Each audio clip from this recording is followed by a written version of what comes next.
recording on the very top left. You see a little button? I see it, the Yeah. red. We are live. Ashley Orlando, welcome Woo! to the show. Thank you for having me. How are you, my friend?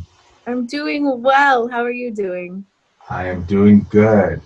I see that you have a cell phone. This is the first time I'm doing a podcast with the other person on a cell phone, and it's working perfect. I love it because I feel like it works better than my computer, so we'll test it out. We'll see. okay. Yeah. So far, the sound is coming out pretty good. Okay. Perfect. Awesome. So, like I said, like I was talking to you before, Ashley, one of the reasons why I wanted to invite you on the show is because I think you have a great story. You know, I see some of the posts that you have, and you know, every time I see a post, I'm like, wow, she's really going after it. She's doing it. She's trying to pave her own way, and you know, in what you're doing. And I wanted to invite you on the show to just ask you a few questions as far as how you got into it. You know, what's your story from the beginning? So for the viewers that are watching this for the first time, you know, you are, what would you say your business is? What are you in the line? What's your line? What do you do? So I would say kind of my purpose in my business is to realign people. And I do that through a multitude of different ways. Pilates is the main one. I also do energy work. We also do retreats. So there's different ways of going about the same purpose, but I feel overall it's to realign people. Cool. And what is, for those people that don't know, what is Pilates? Because Yeah. I even myself, I'm a little confused. You just see people laying in bed. There's wood everywhere. You're with legs. You're on top pulling people with ropes. Like, what's the thing? I'm kind of ignorant myself. I don't know what it is. I know there's people out there that don't know what it is, or they've seen it everywhere. Like, ooh, that looks cool, Pilates. So what is it? Well, how can you define it for the people watching? So most people think this about Pilates. They either think it's yoga, or some people think it's like therapy. But Joseph Pilates is the creator. The original method was called contrology. And he came up with the equipment that most people know, like the reformer, the Cadillac, the things that you were describing. Okay. And we use those like resistance training, like you would at the gym, right? When you go pick up weights and you're doing your biceps, that's what you're using for resistance. So we use the springs and the ropes and that sort of thing as resistance. It's based on your core, the center of your body, your powerhouse, your abs, basically. Okay. A lot of times people work out their arms, their legs, their shoulders, and they don't ever connect to their core. Okay. Or they have back problems because they've been lifting heavy for so long, for example, and they're not lifting with the right muscles because they're not engaging their powerhouse or their core. So Pilates helps you find all of those little muscles that maybe you wouldn't even know existed and attach the muscle to the bone as you're working in movement, right? So if you're doing biceps, for example, you're not really thinking about where the rest of your body is, perhaps. You might be, some people do, but most of the time you're focusing on burning out the muscle or lifting heavier. You're not thinking about where's my stomach, where's my pelvis, where are my feet, am I standing properly? Most people don't know what that even feels like. Right. So we give you that within a workout. Pilates should be a workout, in my opinion. Right. People think it's more stretching, and there is an element to that because we work lengthened. So you do feel stretched, but it should be taught mostly being aligned and as a workout. Nice. Okay.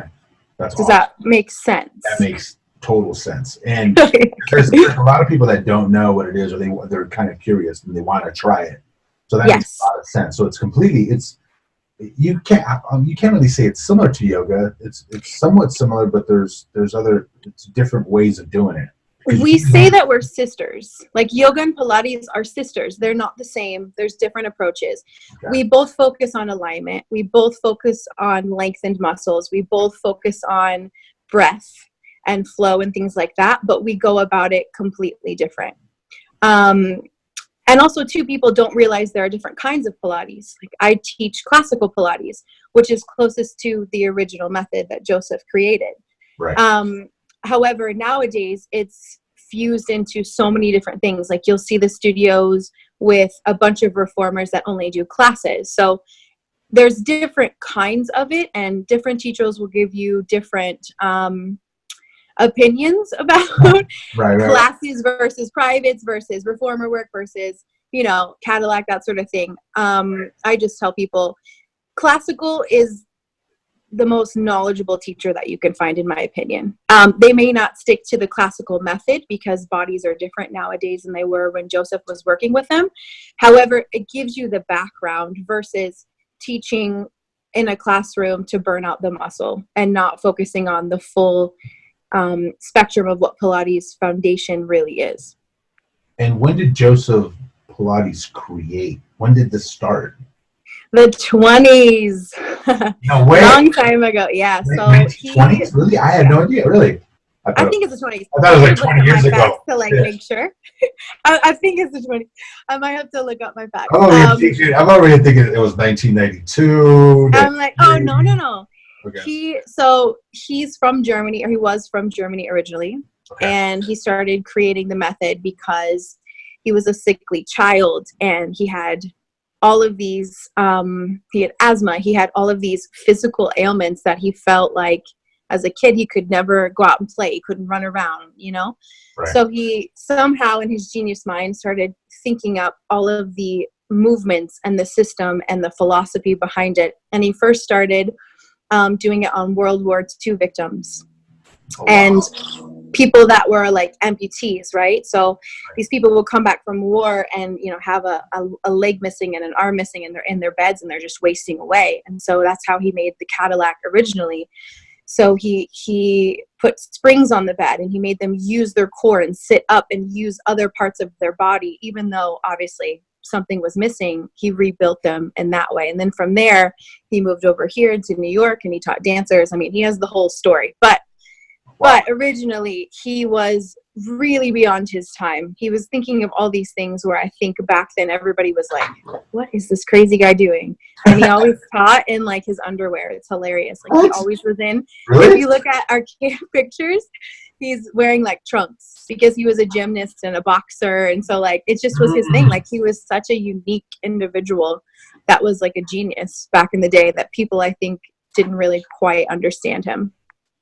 That's cool. Yeah. He was a walking guru. It was. I really hope it was the 20s now because I haven't looked back in my information for a while. I'm afraid someone's going to watch this and be like, really? It's not even the 20s. I'm going to look this up after the podcast. It's gonna Please do. And then it's going to say 1981. No. I'm like, Ashley, what the fuck? No. You gave me the wrong date. It was the 1920s. It was early. I know it was very early. I do know that.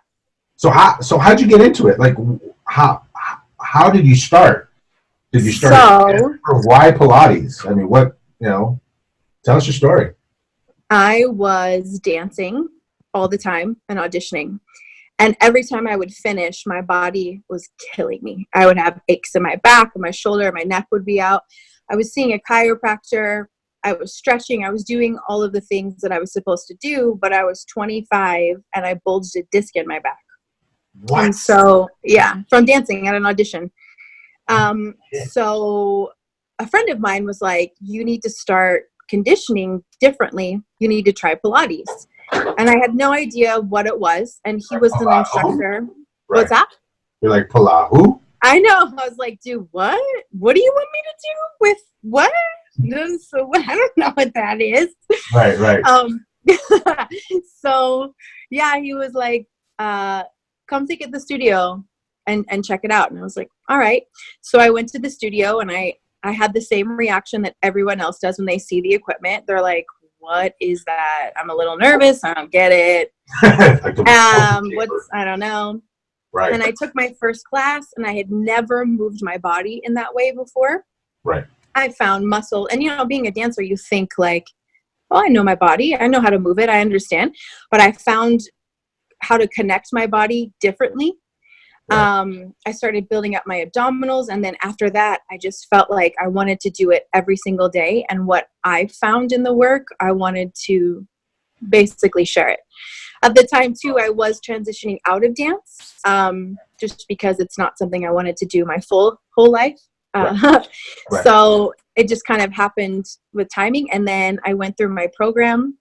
And then when I first started teaching, I was teaching half in New York, half in LA. I would go to both because the studio I was certified at had 2 locations. So let's back up. You said Yeah. you went through a program. What is that? What is that program? Was that like a Pilates school or something? Yeah. So we have like a certification process. And classical Pilates certification is very different than some of the other certifications. Okay. You have to go through basically like 4 weekends, and then you have to complete, I think it was around 700 hours. And those hours are broken up between teaching people, doing the work on yourself, studying, and you have test outs throughout the whole thing. You have to not only just learn, there's a beginning system, an intermediate system, an advanced system, and then all of the ailments. So someone that has a dodgy shoulder, someone that can't use their left knee. I mean, ailments are endless in that sense. So there is kind of like a physio aspect to it that we had to learn. And then after the test out is when you can move on and things like that. I was so excited about it that I was in the studio 5 hours every day, even though I had a full-time job, and I finished my program in around 7 months, which is like unheard of. I went ham. I was like, no, this is it. We're doing it. And everyone in my class was like, what are you doing? What? This is crazy. You can't be doing this. You have a full-time job and you're at the studio. And I feel like it was the best approach for me because I practiced it so intently, constantly, that it's a lot of information, obviously, in a small amount of time. Normally it takes 1 to 2 years for most people to get certified. But I just operate like that. Like if I want something, that's it. It's going to happen. Like I'm going to take it.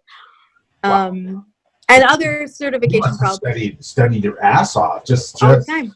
Wow. Constantly. Okay. Yeah.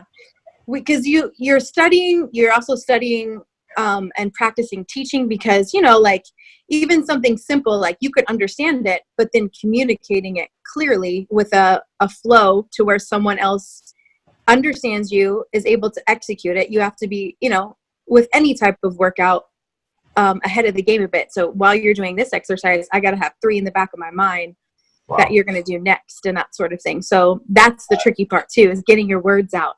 I think you have to plan everything in your head already in advance. Yeah.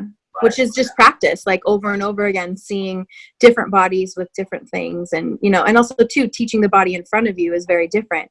So you may come in one day and you're feeling amazing and we like do all this crazy stuff. And then you might come in one day and you're like, I don't know what's going on, but my back and my shoulder and my brain's a little scattered and I have to change the entire program based on treating the body for what you need to be pushed in today. So it's a bit different in that way too. I love it as an instructor because I feel like it's different every day because bodies are different every single day.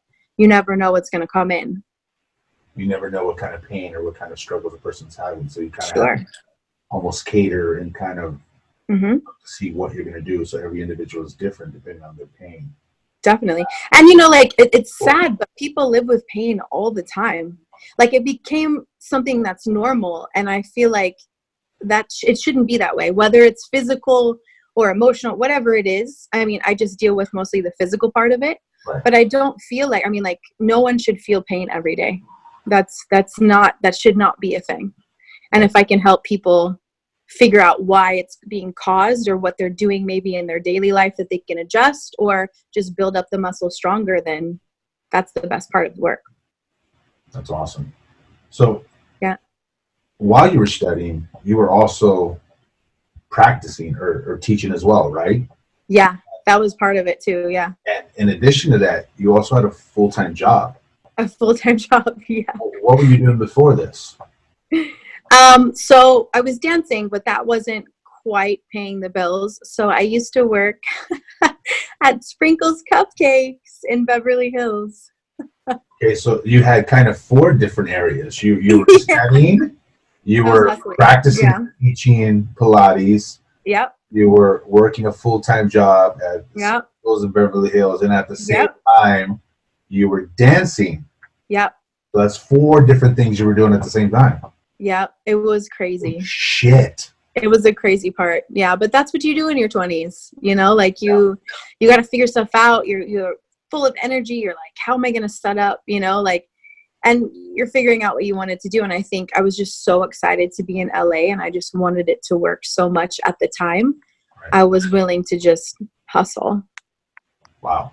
That's awesome. Yeah. That's crazy. Freaking crazy. So, and then you passed Yeah. it, and you get a certification, or how does that work? You get it in the mail, you got to walk the stage, or how does that work? I wish they had a graduation. No, they didn't do that. They do like a little ceremony, and you get your certificate and your license, basically. Okay. Kind of. I mean, it's not like I don't know. I'm trying to think of like a cosmetologist license, but you basically get it from the studio or the training program, and then you begin work. And at that point, did they get you a job? Did you work for somebody for some time in the beginning? So this is funny. I don't know if I'm supposed to be saying this, but I mean, it's been. I won't tell. Don't tell anyone. Nobody gonna see this. Nothing. Don't say it. So because I was so dedicated to what I was doing, and I just had a knack for it, they had me start teaching before I was certified. They offered me a position beforehand, and we did what we call apprentice private. So because I wasn't certified, they couldn't legally charge the right rate for it. So we started doing that, and then after that, I started working at the studio just as an instructor.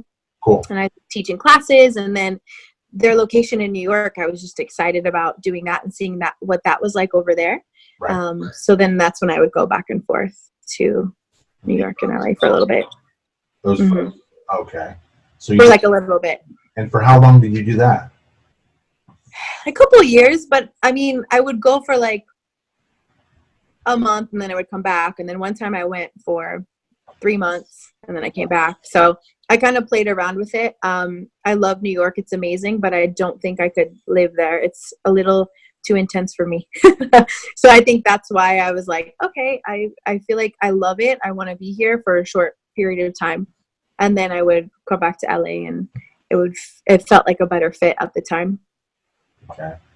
And as you were kind of going back and forth, you were still working for somebody at the time. So where or how many years ago, or where did you decide to make a transition? I guess in your mind, and say, you know what? I think I want to do this on my own, and I kind of want to break away from working for this Pilates studio, this Pilates company, and kind of do this on my own. When did that happen? How long ago? So I got certified in 2007. Okay. And for a long time, I switched studios, and I worked for all kinds of different studios. And I also watched what worked, what didn't work from a business perspective, because just being a good instructor is not enough. Right. If you're going to own a business, that's completely separate. And I felt like a lot of instructors, they know how to be really great instructors, but they don't know how to run a business. Right. So I would be at a studio, and then they would close just because they didn't know how to manage it, or they weren't able to get it out enough to make their rent or whatnot. So I spent a long time doing that. And as I was doing that, when those studios would close, I would accumulate a client that was like, hey, I really enjoyed training with you. Where are you going to go? So then I kind of started getting people here and there with that. And then they would start telling people, and then they would start telling people. And so I slowly started having my own clientele and shaving down working for other people. Okay. And then in 2010, I was like, that's it. I want to make my own hours. I want to do this. So I shaved down a lot, and I was like, okay, we're going to figure this out. Kind of like the same mentality I had before, where I was like, whatever, you don't know how to do it specifically yet, but this is what you want to do. Let's navigate this path. And then for the last, I don't know, I guess like 9 years, I've been doing that. Here and there, I'll still teach for other people or sub or do classes, but for the most part, I've been on my own, just carrying my people with me in a way. And and would you attribute that because some of the other, I guess, Pilates instructors, they were really great at teaching, but they weren't great as far as getting people to come in and take the class. They just lacked promoting. I think they just lacked knowing how to build a program for someone. Okay. Because they would treat it in such a way where like the way that they would build it wouldn't require somebody to want to come back. Okay. For whatever reason. It could have been the method. It could have been their personality. It could have been their delivery. I think that when I think of my clients, like I've had a client still since 2007 that I've seen once a week, sometimes twice a week, but like since then, and I've built her body into a way where she understands the benefit and that she loves the method. She gets it. I think I did what Joseph Pilates intended, in that sense of it becomes a lifestyle. How you move, how you sit, how you stand. There is a reason for all of it. Your muscles are working constantly, even if you don't think that they are. Right. A lot of times people don't really feel that difference until they have pain. But when, you start Pilates and you start building a program with them, people realize like, oh, wow, like this is a whole philosophy, like this was a lifetime work. It may be just exercise to some, and some people might just treat it that way, but I don't treat it in that manner. And I think because of how I've built programs and how I analyze the body and see what people need, I think people appreciate that because a lot of instructors don't. Like if they'll maybe fix the problem. So like, let's say you come and you're like, I want to, fix my shoulder, for example. They'll fix the shoulder, but then the person's like, okay, well, what do I do next? Like people, you need to teach people what this is. It's a lifestyle, right? You need to teach people, why do you want to do this every day? You can do this on your own. I can teach you a set of exercises that you wake up in the morning, you do it 30 minutes every day, and you do it on your own. Right. And it becomes part of your life because it makes you feel good, right? The movement makes you feel good. You feel strong, you feel aligned, you notice when you're not, and you're better able to move around life or do things that you love. So I think that was the difference in what I do. I think I also have a bigger purpose too. Like Pilates is not just it for me. I feel like most people have a really hard day nowadays. They're dealing with so many things. And sometimes I get to be the best part of some people's day. Yeah. And I don't take that for granted. Like they get to come to the studio, they get to sweat, they get to whatever they got to do. They get to feel good. They get to connect to their body. They get to breathe deep. And I get to be a part of that process. And maybe that was the best part of their day. And that's the best they felt all day. And maybe they go home and they still feel like crap later. But I think that. Or maybe they feel great later. Yeah, you never know. Like maybe mentally, like you just never know what someone's going through. And I feel like any type of movement, whatever you're teaching or however you teach it, like as an instructor, I don't take that for granted because I know how good it feels when I've had a crap day and I'm around someone that makes me laugh, for example, or whatever the reason is. I kind of take that into it also. And I think people respect that. They know that they have a place, a community to come to where they're going to feel good when they leave. They're not, no matter what their day has been, they know that their bodies are going to feel good no matter what. Wow, that's awesome. And currently, how many clients do you have right now? Just, you mean at the studio, like in LA, or just in general life? So I teach mostly privates in LA. Okay. I mean, I have to count them. I don't know. I teach between 3 and 5 hours daily. That's like a full Pilates schedule. I'll teach more sometimes, but for the most part, it's a 3 to 5, maybe like 7. It's a lot in one single day. Okay. And I teach Monday through Saturday. So if that gives you more of, I guess we can do the math, but I don't usually math. So. Oh, that's awesome. Yeah. So I know for the last few years, you actually have been teaching out of the country. Yes. Tell us about that. About that. We see the pictures, and I Yeah. actually go there Do you one see day it? because it almost seems like you go to the same spots, Uh-huh. you take the same pictures, and I love it. Like, it's at the same damn spot taking another picture. It's like, damn it! Like I want to be there. Guys, There's so a reason. There's good. a method to Oh my my God, so madness. amazing. So tell us how you got that? How you got that gig? So I got to the point in LA where to advance, I would have to either open up a studio. That would be kind of like the next step, right? Right. Or maybe start a teacher training program. And I didn't Right. want to do either of those. Okay. And I wanted to implement something new. I love to travel. I feel like I didn't travel enough. Mm-hmm. And one of the first studios that I worked at was called Pilates. Okay. And it ended up closing down, but one of the owners, who was also hilarious, my roommate too, he moved to Greece and he started doing Pilates retreats, right? And he started doing them in Greece and also in Spain. And he built it up to the point where he was like, he called me one year and was like, what do you think? Would you be interested in this? Would you want to do it? Here's what the class structure is. It's very different, obviously, doing a week every single day versus, seeing someone 2 or 3 times a week. Cool. And all different levels. Right. It's mostly mat class. We don't have the equipment there. So he's like, would you be interested? And I was like, yeah, I'm there. You have to tell me twice. Yeah. I'm like, what do I need? Where do I sign?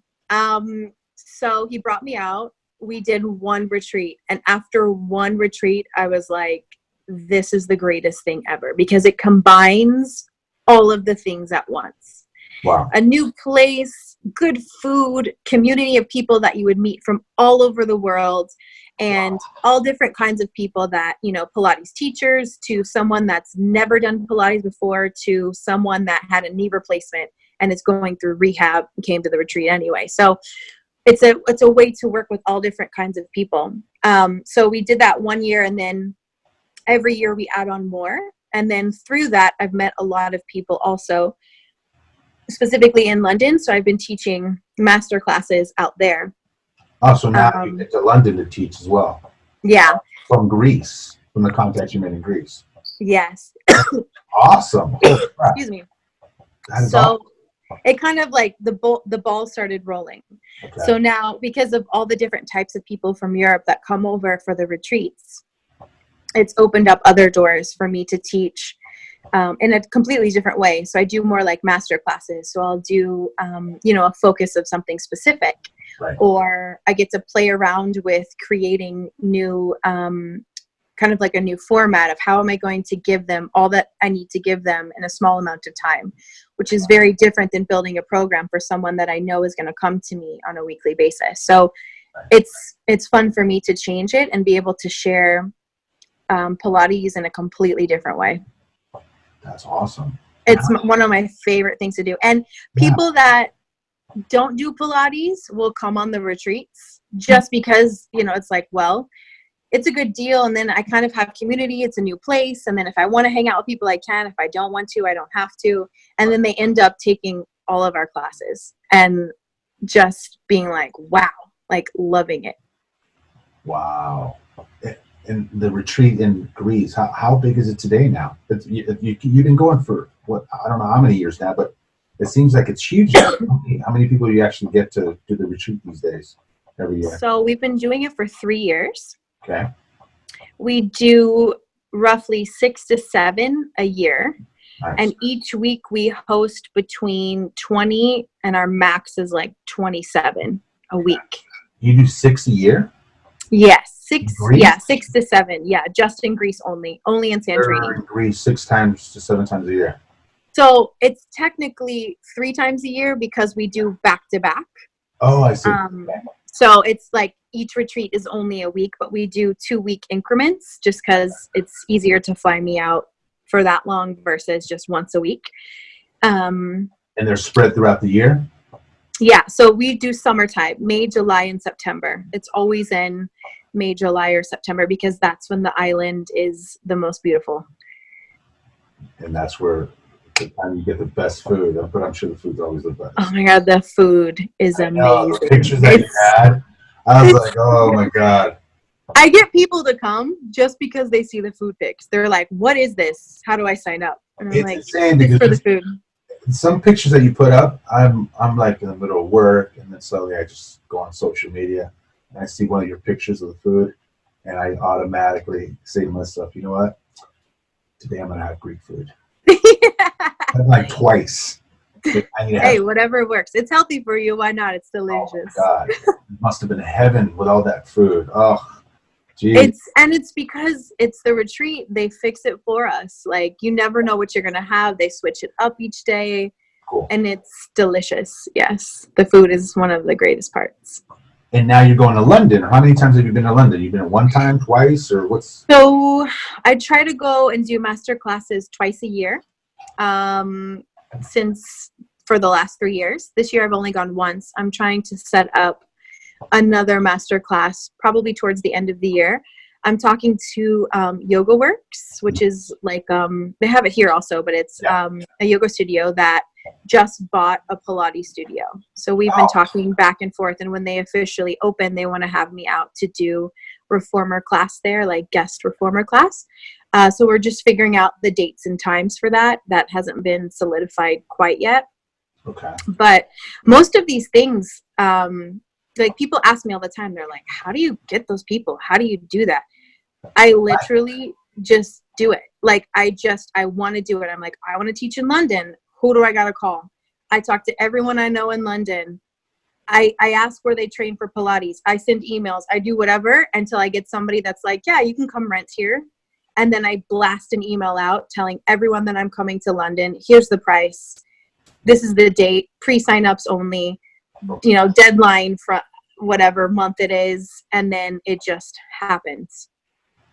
So you go after it. So, like, for instance, Yeah. if I just drop a country right now, just say you want to teach in Russia. Ooh.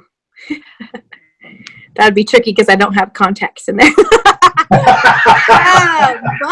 what I could, I'm like, I don't know any Russians. But what I could The crazy thing, I just dropped a country. I know. It's like, I don't have contacts, but how the hell can I get contacts? But what I would do is use the contacts I do have. I mean, to be honest, the retreats have given me this door. If I would not have done the retreats, there's no way I would have met all of these people from London and all of these people from all over. I just wouldn't have the window. So that has opened the next level up for me, which is amazing. So I just make sure that I continue connecting with the people that say, hey, come to Germany. Hey, come over here. Will you teach a class here, you know? But is it that easy? You teach the class and then they go, hey, Ashley, come to Well, or is there something, what attributes to that success where people are inviting you? Is it your teaching style, the way that you communicate? What is it? What do you think it is? That people just are like, hey, come to London, come here. I think from the retreats, because with the retreat specifically, you know, it's not just we teach class and that's it. Yeah. We create an experience for you. So you're eating with us. I usually start the dance parties and I usually take everybody out if they want to go karaoke or go, you know, like whatever it is, like I'm the party starter in a sense sometimes, right? That's so cool. I'm at the pool with them and chatting. So people get to know you also, not just you as an instructor. And I think just like it would be with your friends, when someone enjoys you for whatever reason, they want to see you again and they want to hang out with you again. So I think they have such a great time on our retreats that maybe they'll say, hey, like, come here, come there.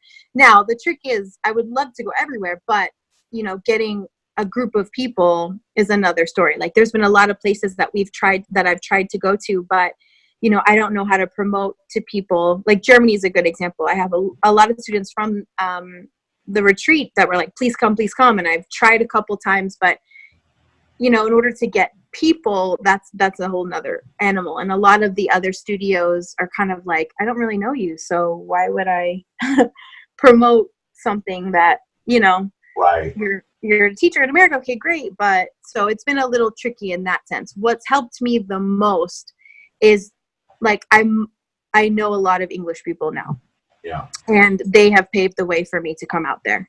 So gratitude to them 100%. So I've been there more so there than anywhere else, but it's possible to go elsewhere. I just haven't quite cracked it yet.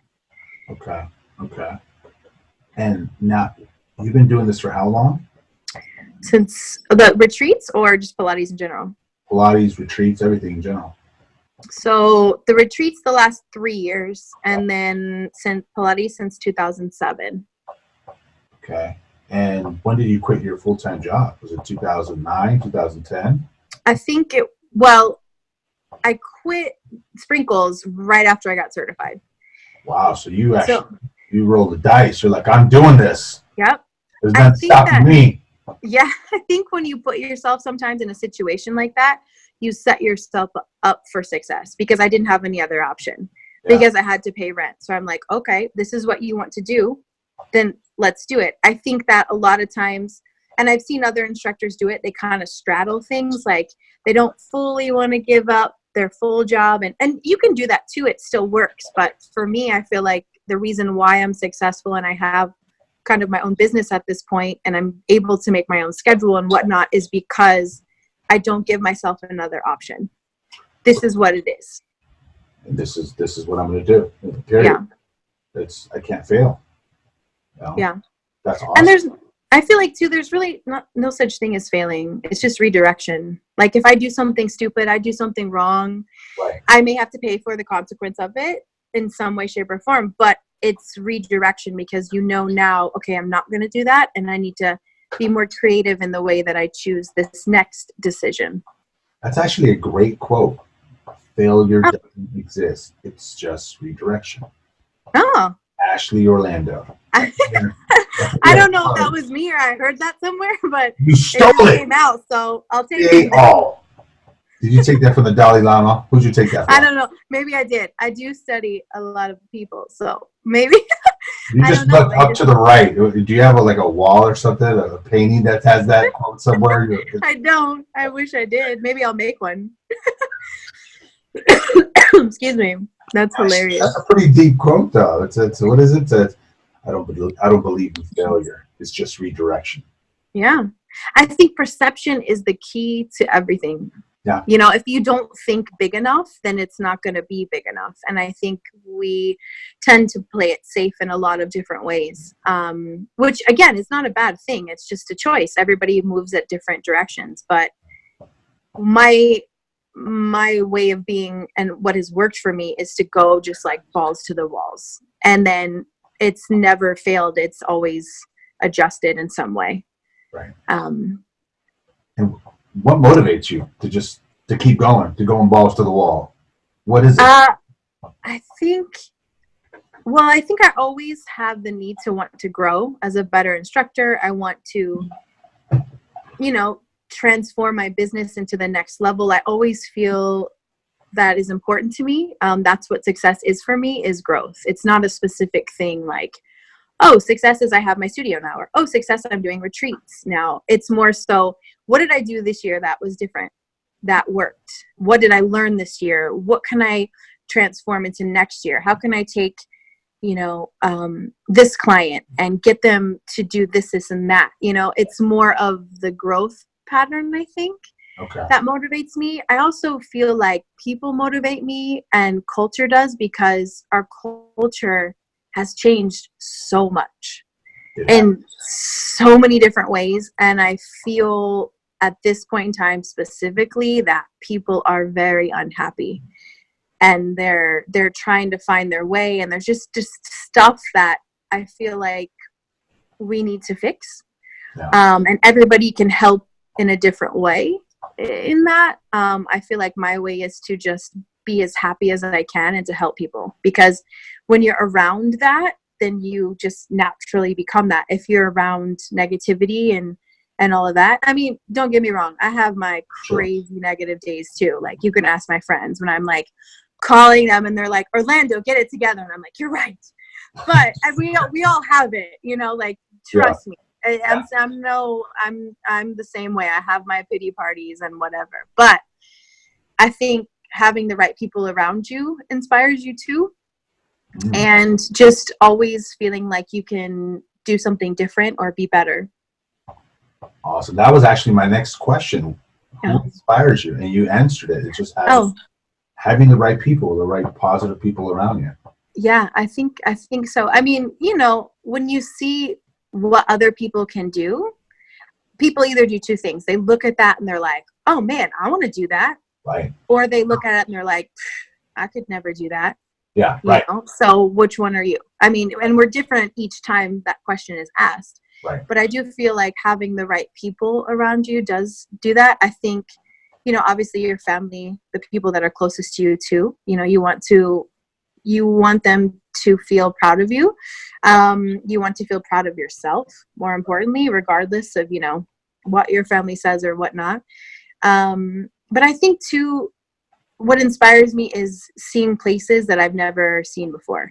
Like every time I go to a new country, for me, I just sit there and there's just so many things that I see and that I experience that inspire me that are so much bigger than where I am when I come back to LA. You know, you see the world being so much bigger than maybe what your perception is. I think that's why traveling is really important to me also, because it fuels me to do better and to keep going. Yeah. Because you see all kinds of different people from all different places and what their daily life is like, and you realize like, wow, like I'm really grateful, or man, I should adjust this, or you know, like yeah, you're like, ooh, I need to get that together.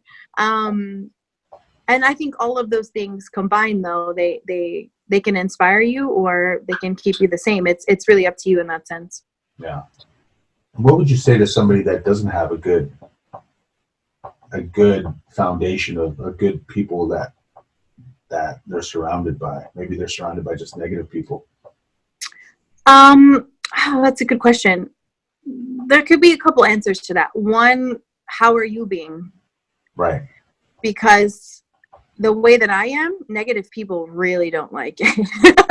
Right. You know? Because I think both of us, we both have a lot of friends, and within that group of friends, we have a lot of positive friends. Yeah. Have a lot of people that are kind of in the middle, and then we have some friends that are a little bit on the negative side. Yeah, I mean that's life everywhere, but yeah. Right. So for those people that just have a boatload of the negative people.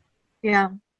I would say my suggestion would be to see how you're being, like on a regular basis, to really look at like, am I being negative about, you know, the first thing that I do when I wake up? Do I think, oh, I didn't get enough sleep, you know? Or do I think, oh man, ooh, I'm excited to start today, or oh, I need to get up because I want to do this today, or you know, it's those little things of how we talk to ourselves, because that's what draws people in. And then I would say probably second, you know, you need to guard your energy a bit better, or guard yourself a bit better. Just because everyone comes over to you doesn't mean that they get your time and effort, or they get your, you know, like you choose kind of who you let in. Right. And you choose who stays, you choose who goes. And, you know, sometimes we get confused about that sometimes, right? Where you're like, no, I really like this person, but they're really not good for you. Like, that's great that you like them and it's great, but they're not the person that should be for you, you know? And that takes a second to learn also. But I would say just guarding, like being really aware of yourself. Like, how do you feel when you're around these people? Right. If you don't feel good when you go out to dinner with them, then maybe you should not, and stay home and watch Netflix until you find a friend that you do enjoy going out to dinner with. I think that people tend to not want to be alone also, you know, like they're like, no, I'd rather just do a million things and busy my schedule, when really they don't fully enjoy or find joy in what they're doing. Right. That's a great. I don't know. Did I answer that question? I kind of went off on a tangent. Sorry. That was you actually. I don't know if I did. That was great. Okay. That was a great. Like poker. That was a great answer. So, like, my next question is: in the last 9 years, there's a big change that occurred, and it's called social media. Yeah. And especially in the last 9 years, since you got into the world of Pilates, what kind of impact or adjustments have you made to try to get your business out there? Because it seems like social media today is the way to go. So has it made an impact on you? What kind of adjustments have you made, or are you using it to your full potential? I feel like I had to learn a lot about how to properly post content, when to do it, what time to do it, Right. how to gain followers, Right. I had no idea when I first started, but Right. what I saw was the opportunity of, hey, free marketing, Right. right? Right. And for me specifically, the last 3 years, I'm like, this is the best way to stay in touch with people from afar, Right. is Facebook and Instagram. Right. Back in the day, if I would have taught them in 2009, well, I mean, there still was, but like, it wasn't as big. So before, if I would have taught them, I probably would have lost half those clients and never seen them again, because Find them on MySpace. yeah, MySpace. Oh, that was amazing. Oh my God, I had a MySpace, and you'd open it and the song would come on. Yeah, yeah. Oh, that's my song. Like, oh, yeah, that's my song. Oh my God, that's hilarious. Oh, man. I still feel like I need to learn more about social media. I would like to figure out how to, I guess, use it in a better way. I feel like I do know a little bit about it, but you can always build upon it. For Pilates, it's kind of even better because, when you do personal training, for example, whether you know about it or not, you know what it is. So you know that you're going to go to the gym and someone's going to tell you what to do, and you're going to probably lift weights and sweat. Or, if you go to the chiropractor, you know that someone's going to probably like crack your back or give you a massage or, whatever, like say stuff like that. But when it comes to Pilates, people are like, I don't even know what that is. They kind of think they know, they're not quite sure. They're like, there's equipment, there's not equipment. So I feel like social media has been excellent because I can post pictures or videos and someone can watch something, right? They see it and they're like, okay, doesn't really look like much. And then they'll come in and they'll be like, hey, I saw your video where this person was doing XYZ. Can I try it? I'm like, great. And they try it and they're like, oh my God, that's so hard, right? Because they don't have a perception of whether something looks hard or not. So I feel like it's been great because it showcases what Pilates is, and it showcases it too that it's not just for women. I think that's a common misconception.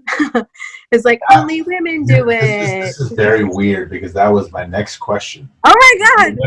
You're reading my mind twice already. This is weird. Sorry, I'm not trying. That was weird. So that was my next question because there is that perception.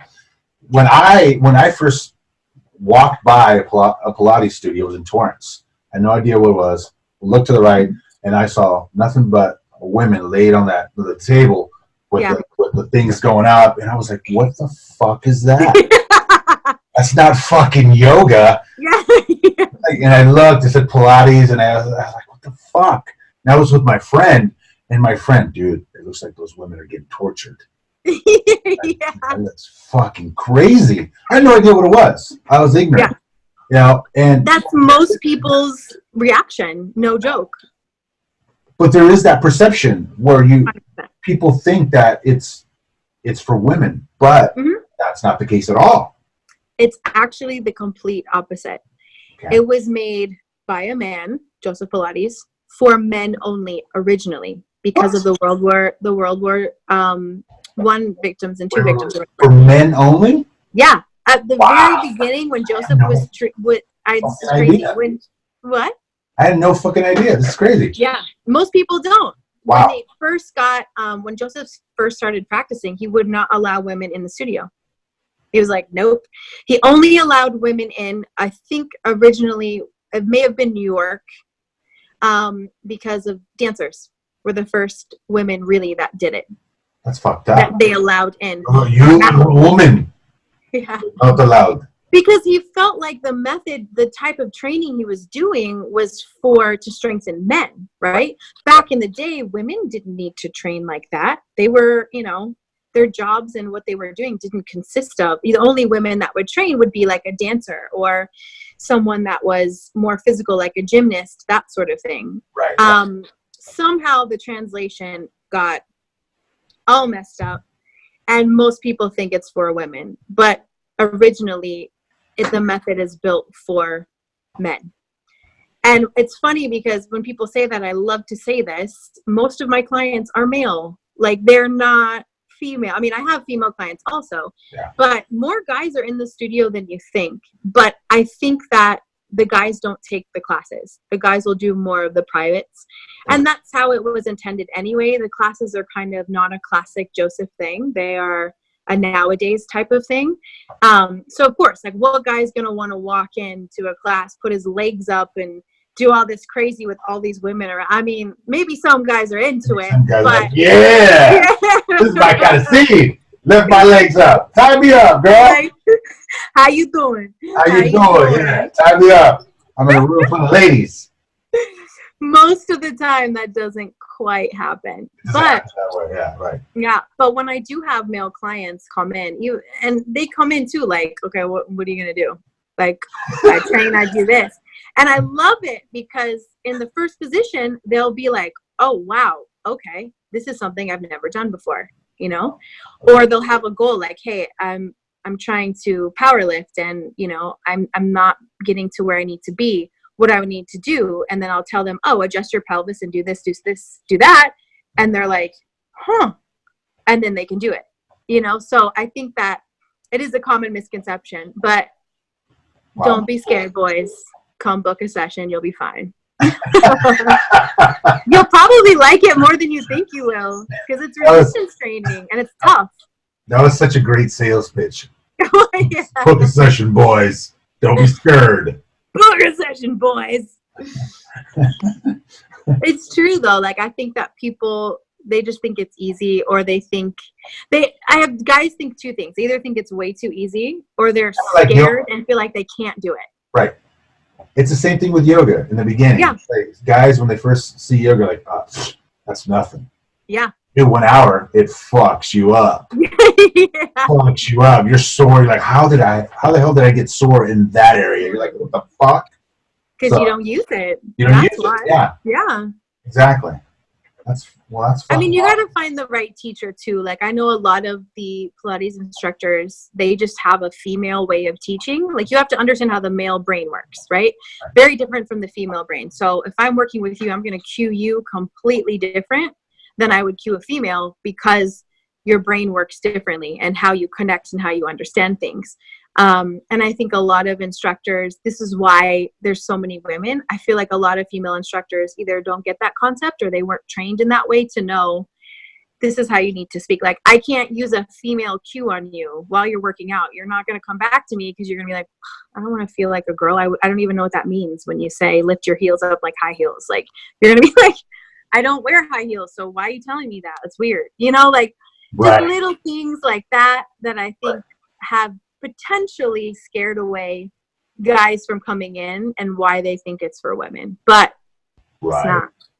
So it's just the way the teaching, if someone says that, the heels, and like, whoa, what was happening? Just things like that, where I feel like as a man, if I was a man, I would be like, what does that mean? You don't talk like that in the gym. Like, how do you talk in the gym? You hype up each other. You want to sweat. You want to work out. Another set. Take off your heels, man. Yeah. You're not going to be like, okay, do this. Like, it just doesn't work. So I think that, and also too, you know, with the big group classes, like, you never really see a lot of guys in class unless they're doing something like CrossFit, or they're doing, I mean, yoga. Yeah, guys will be there too, but it's just never been like a bro thing to do unless you create it to be that, you know? So makes sense. Mm-hmm. So my next question is you've been doing this for a long time. You've paved your way. You started your own business. What do you think it is that attributes to your success today? What do you think it is? Is it just networking with the right people? Is it the hustle? What do you think it is? That's a really good question. I think it's a combination of things. I think it is the hustle. I think it's always I'm always trying to be creative about what I'm doing, and either doing something in a different way or try to put my spin on it. But also too, like, I'm always, you know, thinking about continuing ed classes and Okay. trying to advance my mind on how the body moves and what it does and that sort of thing. I think the combination of, you know, always wanting to get better and then taking opportunities and making them yours. Because I've had so many instructors ask me, like, how do you do retreats? How do you do it? Yes, I did know someone. Right. However, just because I knew him, he could have only booked me once, right? True. I got the door open because I knew someone, but I made my opportunity, like, I made it for myself, like, no, this is what I want to be doing. Right. So I think it's kind of the combination of when I have that door open, I take it, and also just, you know, wanting to be better and never feeling like you should always, I always want to learn something when I'm teaching someone. Like, I should learn something new every single time that I train my clients. And I really look for, what can I say differently? What can I do better? What exercise might be better for them in this position, you know? Versus, you know, I could rely on Joseph's system because it works. Right. His system works amazing. It's worked for years. But I think there's always more, you know? Right. There's always things to add in. There's always different ways of doing things. When you have a strong foundation, you're able to play with it a bit more. And as you had that door open for Greece for that first time, that retreat, could have easily been your first and your last time. So, 100%. I mean, it's happened with other instructors on his retreats that he's had. Yeah, easily. So that tells me that, you know, you just went 100%. You got that opportunity and you just went, as you said, balls to the wall. I'm going to give it my all. I'm going to 1,000% and then run with it. And now you've been doing it for what, 3 times a year for the last, what, 3 years, 2 years? Yeah. I think I counted it this year. I think I've done like 19 retreats. I have to think about it because one year we did more. I have to count it, but something like crazy, like 18 or 19. Wow. Retreats. Yeah. And that's because, again, like, you know, when an opportunity presents itself, there's so many legs to it. It's not just one thing. Like, the door opens and then what you do with it is up to you. Right. And so I always feel like I'm going to go full out because they can always tell me to back it up a bit. But if I don't go full out, they're not going to tell me, well, you should have been, you know, more kind with the guests, or you should have done it. Like, no one's going to tell you how to be. It's true.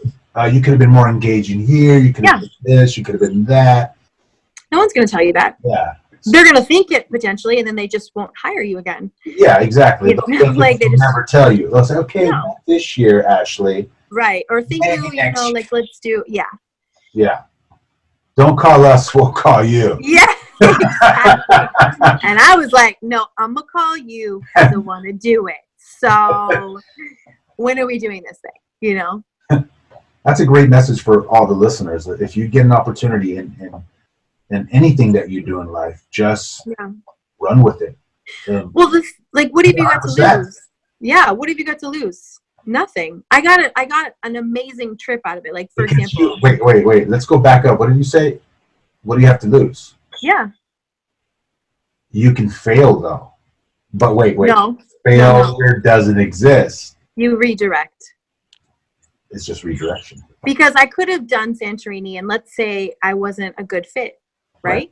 Right. I still would have made contacts. I still would have, it would have redirected me to, okay, now I know maybe the retreat life is not what I want to do. Maybe I can, maybe I do want to own a studio. Like, a million things could have happened. Or maybe I want to try a different place or a different company. Maybe it just was the setup of the company I didn't quite fit in. There's a million ways to redirect you. Right. And sometimes I think the rejection of it makes us feel like we failed, right? Because if you don't get called or you don't get scheduled or whatever it is, that rejection made you feel like, oh, like, the first thing we think sometimes is, oh, I wasn't good enough or I didn't, whatever. And it's not true. It's just simply not true. You're good enough for what you need to be doing. this just wasn't it. It's like relationships. It's the same thing. Right. This isn't working. This is not a right fit, or whatever it is, right? It's just a matter of you have to be open to being redirected. And perception of like, okay, this isn't for me, but man, this was an amazing experience. Right. Or this was a horrible experience and I never want it again. Like, Right. you know, either way. Redirect. Yeah, just redirect. And I think when I don't know, it's always worked for me. That's taken off the pressure. Right. When I just tell myself, I'm like, okay, this wasn't your door.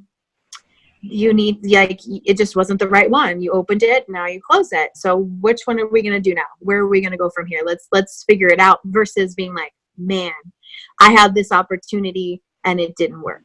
It just doesn't, that is not positive. It's going to create a lot of heaviness in everything. There's always something else that you could be doing. And I feel like if you really pursue that, and you pursue what you feel your passion is, or what you feel your purpose is in helping others or making things better, you'll always win.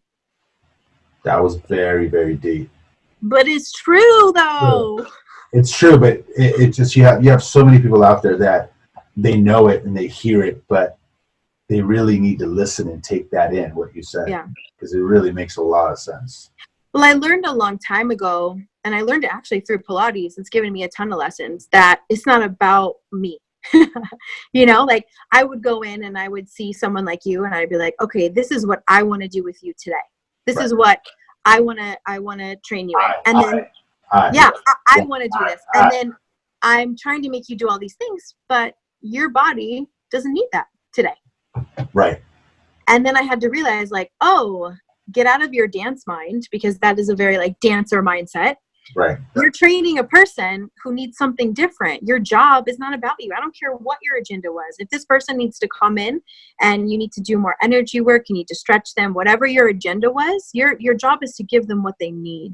Your job is to recognize it and give that. And I learned that a long time ago of, oh, wow, like it's not about me. You know, it's not about me being an amazing instructor and having all my clients be intermediate advanced. That's not realistic.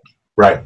It's really not. Like, do I train only Cirque du Soleil performers? If I did, all intermediate advanced. Do you know what I'm saying? Like, and that's a possible job. But I need to go to Cirque if I want that mentality, not being at, you know, a studio in Los Angeles where people sit at their desk all day.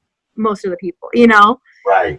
Right. So I think when you take yourself out of the equation and you become more of a vessel for things, then you're able to be more flexible and movable about things, instead of feeling like, I failed this, I did this, I made the wrong choice, or whatever it is, or this door isn't working. You know, everything flows. There's good, there's bad. Just redirect to a different door. Yeah. Yeah. At least that's what I try. That's freaking deep.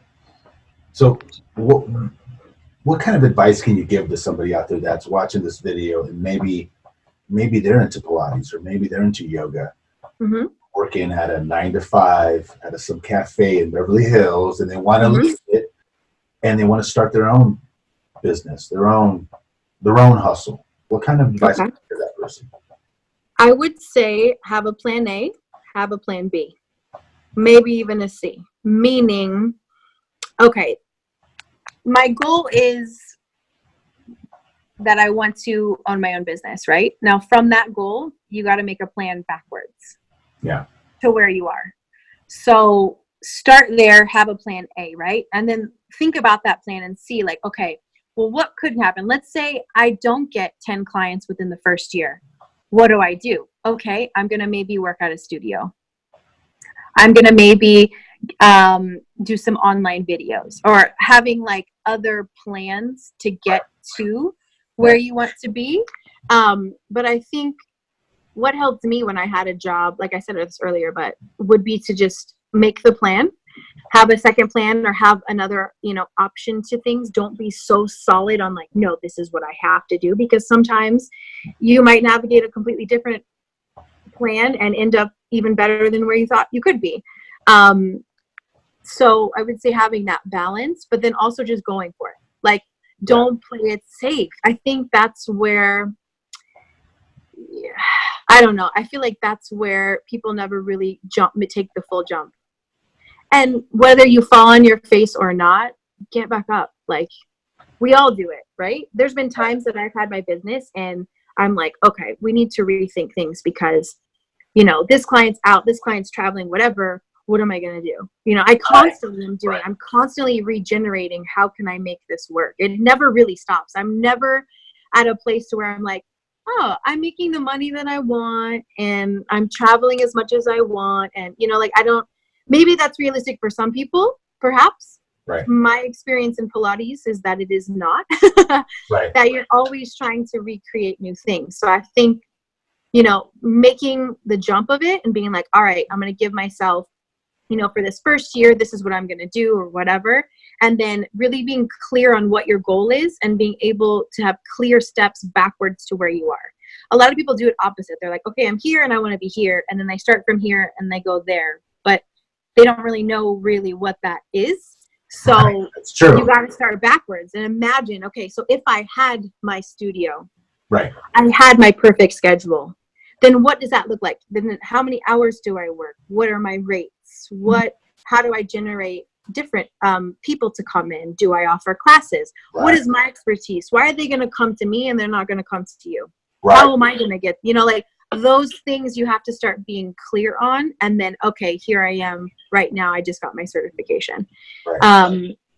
I think too, when you, like, speaking from a Pilates perspective, if people are wondering, like, work for as many studios as you can at first to see what works, what doesn't work, what you enjoy, what type of people you attract, right, what it is that you do, because the people will come to you based on whatever it is, whatever your niche is, right? Or niche.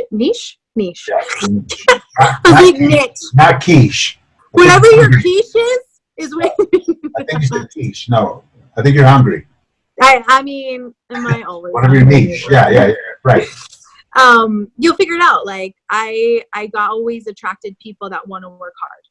I don't attract people that want to come in and if they need a more gentle approach, I'm just not the right person for it. I've never been like that. So I don't attract people like that. I always attracted people that like want to move. They want to work. Yeah. So I think and I didn't know that about myself until I started teaching everywhere and I kept seeing the same things happening. Really? Yeah.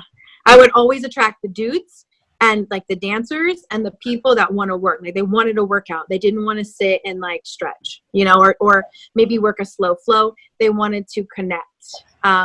People that want to disconnect, again, I don't really attract those people either. And it's funny because I don't really attract those people in life in general. You know, like even as friends, like I attract people that are like, you know, crazy and outgoing and they're like, wow, all the time. I mean, I do have shy friends also, but spirit wise, I mean, you know, like it's just, you kind of see who your crew is, like, who are you leading? What type of people can you help? You know, I worked a lot. I worked once at a chiropractor and there were so many elderly people at this chiropractor. That's what he was known for, with all of these diseases and things like that. And I literally, I wanted to help them, but I was so emotional because seeing these people like go through their whole life and this is how they're ending it and they can't even barely move and things like that. Like I had such, like, I'm too attached to it. Yeah. Like I literally was like, I would love to help these type of people, but I can't, because I would come home feeling heavy and sad. And like, you know, they would tell me stories about stuff and it just, I wasn't able to separate it. So I learned, as much as I would want to help people like that, I'm not a good fit for that, you know? And again, I wouldn't have known that if I wouldn't have worked at a chiropractic office and taught Pilates, you know? So you got to figure out kind of what it is that you do. Where you're good at. Because we're all good at different things. Yeah, where your niche is at. Mm-hmm. Yeah. That's awesome. So what's next for you? What are your goals for the next few years in the world of Pilates? What do you want to do? That is a good question. Ooh, I'm hitting you with good ones. I got you on the ropes. I know. So we just moved into a new space in Pasadena, and actually one of the best spaces I've been in. It feels Congratulations. good. It's bigger. Yeah, thank you. I love it. So I would say when I'm in LA, just to try to keep doing what I'm doing with my clients, I want to start potentially hosting more events. I did an event, I think it was last summer. One of my friends from London, she's an amazing yoga teacher. She came in town, and we did an acro yoga, Pilates, and mimosa event, like just for fun. And friends of mine came, and old colleagues of mine came, and my clients came, and it just was about creating community, which I felt like is kind of like a mini retreat, right? You have people, you do the physical work, but then you also have a moment to connect where we all drank mimosas and like talked after class and kind of caught up and, had music and things like that. So I want to try to bring that more into LA. My issue previously has just been finding the right space. Right. And, putting it together is a whole nother animal. So I would like to do more events like that, community events, just to bring awareness to Pilates and get people that wouldn't normally come to Pilates there. Like, you put food or drink involved, people will come. Yeah, this is true. If I did like beer mat class, like I have all these ideas. You know what I mean? I'm like, I want a bro. That's a great idea. I want to do just like bros. I want dudes to come. Only like a male only class and like brewskis and Matt. Like, I don't know. I'm trying to still think of what to do. Brewskis and Matt. That's a good one. Something like that. I don't know. But so yeah, just building up in here, and also when more retreats. I really do enjoy doing that. I'm not sure. I'm still figuring out how to balance that. Okay. I don't know, because I don't want to be too long away from my clients, but at the same time, I really enjoy that also. So I'm going to pursue both of them as I'm doing now and just kind of see where it takes me. Next year, we're doing Italy and awesome. Austria. First time? So Austria, they did last year, and they're doing it again next year. And Italy will be the first time, hopefully. We're still trying to figure it out. When are you going to Italy? Well, I don't know if I'm for sure going quite yet. I don't want to say the date because he's still figuring out the last minute things. Okay. But it will be, ideally, it would be in June of next year. Awesome. So new places, new different people. And, like with the retreats also, he has such an amazing following. We have half returners, half new people every single time. Wow. So it'll be cool to have some of the returnees in a new place, and then, us being in a new place and figuring it out. He's looking at other locations, also Paros, nice. And things like that. So building that, still doing the London classes also. So kind of, I feel like maybe right now my answer is just continuing what I'm doing. I feel like I'm on the tip of the iceberg. Yeah, I just started doing the retreats. I just started doing the master classes, and now we're in this new space in LA. So I kind of want to figure out how I can build those three parts. Do you want to maybe one day own your own studio? It's funny. I've gone back and forth with that so much. Okay. What I always come back to is I would want a loft space that I had both live and work. Okay. If I were to have a studio, I would want something like that, just because I've always wanted to live in a loft, and also Loft 26, the name of my studio. Right there at the very bottom. It just makes sense. And then that way, I feel like I could control the environment a bit more, and I think I would feel more comfortable to have that. More like a home studio kind of thing too, versus having a outside studio. And the reason why I say that now is because of the traveling. Because if I had overhead and a studio on my own, in that case, I would not be able to do retreats for a while. I would have to, buckle down and like get this engine running, and then potentially maybe offer the retreats and things. However, I kind of started building the retreats first. So doing that first, getting my clients to come to the retreats. I'm open to anything. I've just never really felt like it was the right timing, nor have I ever fell in love with the space that I was like, this is it. I have to do this. I want to do this. But you never know. I don't have it in my mind for the next couple of years, but who knows? you could talk to me next week. And I'm like, hey, remember when I said that? Can you delete it from the podcast? Because I'm opening up a studio. Yeah. I'm like, whoops. You edit that out in 2 weeks. I'm going. Grand opening. Grand opening. Everybody come. So yeah, I think. Why Loft 26? Why Loft? Good question. So Pilates is the method that we use. Loft is a place that you house, and 26 is how many vertebrae that you have in your back.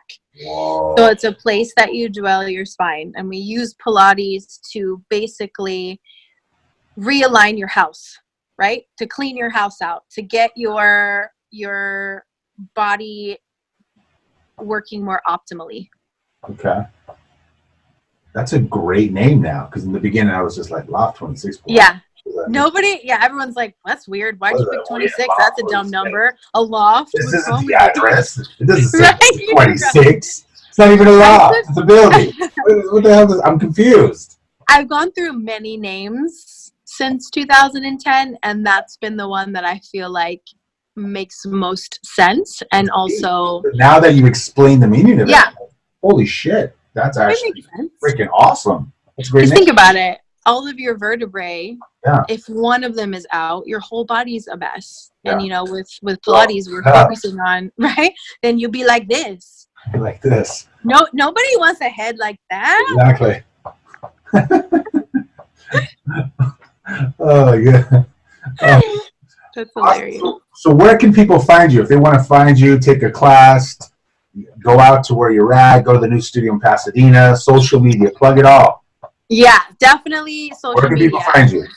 Loft 26 Pilates, very simple. On Facebook, I'm on Instagram. I usually post if I'm subbing. Sometimes I sub for Equinox. I'm actually subbing for them this Monday. Cool. I'm teaching Pilates class there. So I usually post on my social media what I'm doing, if I'm going anywhere, where you can find me. Email is Ashley, ASHLEY, at loft26pilates.com. If people have any questions too, or if you're just, maybe you don't want to take a class, you have more questions about the method, or maybe if I can help redirect you to something else physical, like whatever. I want to help everyone in that sense. So if you have questions, email, or you can message me through Facebook or Instagram. Loft26 Pilates. Awesome. And do you like that wink? I can't really wink, but I tried. Do the wink again. Do the wink again. I don't know if I can now. There you go. That was perfect. That was so whack though. That was like a signature wink. That was almost like the Rock's eyebrow. I literally was like, can I get it? That was good. You got it. That was good.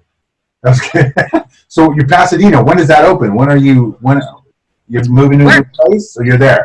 We're there. Awesome. We got there. Doors are open. People go now to class. So the owner of the studio is Sarah, and the studio's name is Anatome Pilates. So I basically work out of the studio with her. Awesome. But it is her space. You can find her on Instagram also and that sort of thing if you like. And yeah, we moved there August 1st, I believe. Yeah. So it was hilarious. I got back from our retreats. The next day, we were in a new studio. No way. Yeah. It was really crazy. Like I left and then I came back and I was like, all right, let's do this. Shit. And it's in Pasadena next to Little Flower, which is a great little restaurant. So you can do Pilates and then get lunch after. I mean, you know what? I feel like I've been there more than I should be. Let's be honest. I go there and I'm like, the coffee's good, the food's good, their salad's good. It's not. What kind of food is it? It's like salad sandwich food, but it's kind of fancier. Like they do a little bit of mixy with it. It's not just like, your normal ham sandwich. They do all kinds of like crazy stuff. But it's really good. They have a little shop in there too. So if you need to get gifts and things, it's cool. But it's really bad to have a coffee shop next to me because I love coffee. And so I'm like, it's too easy. I'm like, And then one of my clients, actually last week, Krista, she was like, hey, let's go to lunch. And I'm like, okay. Like, I'm not going to say no because it's next door and it's delicious. So we had lunch after our session. It's a cool little area. So you could grab lunch even if you don't want to come take Pilates. There we go. you teach there. You're there usually, what, 4 days a week, 5 days a week, or So Monday through Saturday. okay. I'm usually there afternoon to evenings. Okay. My schedule is different each day. It really depends. But Saturday mornings, I'm there from like 8 to 1 usually. Cool. Okay. And then it just changes each day. But Awesome. yeah. Awesome. Well, geez, I give us the wink. Let's end it with the wink. Oh no, it's so bad though. Go.